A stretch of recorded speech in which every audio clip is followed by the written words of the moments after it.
Never do a wrong thing to make a friend or to keep one. I cannot trust a man to control others who cannot control himself. It is well that war is so terrible, or we should grow fond of it. The education of a man is never completed until he dies.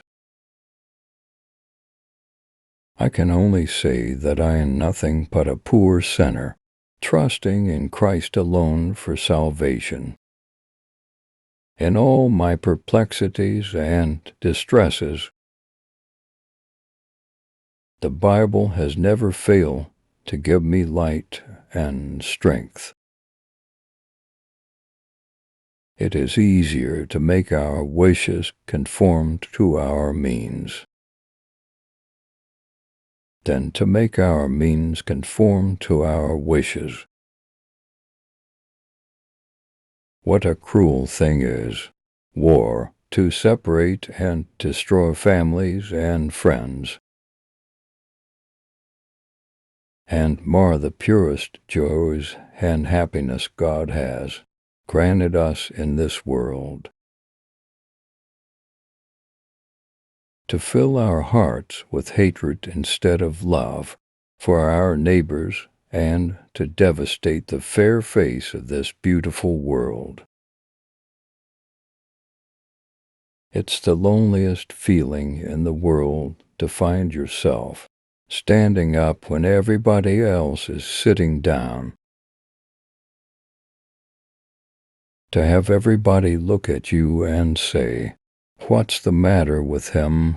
I know what it feels like." Walking down an empty street, listening to the sound of your own footsteps, shutters closed, blinds drawn, doors locked against you. And you aren't sure whether you're walking toward something, or if you're just walking away. The forbearing use of power does not only form a touchstone, but the manner in which an individual enjoys certain advantages over others is a test of a true gentleman.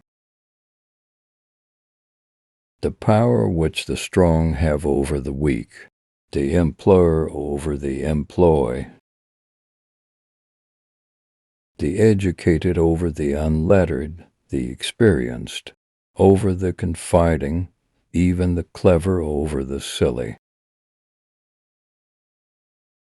The forbearing or inoffensive use of all this power or authority, or a total abstinence from it when the case admits it, will show the men in a plain light.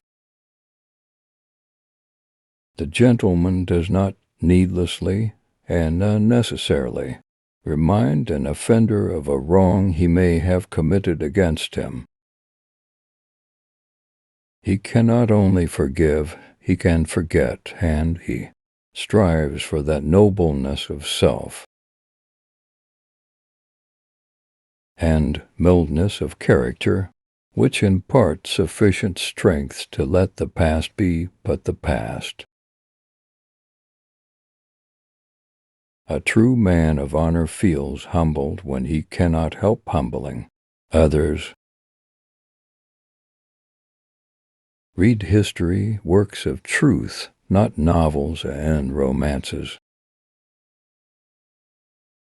My experiences of men as neither disposed me to think worse of them nor be indisposed to serve them, nor, in spite of failures which I lament, of errors which I now see and acknowledge, or the present aspect of affairs, do I despair of the future. The truth is this: the march of Providence is so slow and our desires so impatient, the work of progress so immense and our means of aiding it, so feeble. The life of humanity is so long, that of the individual so brief, that we often see only the ebb of the advancing wave, and are thus discouraged. It is history that teaches us to hope. A true man of honor feels humbled himself when he cannot help humbling others.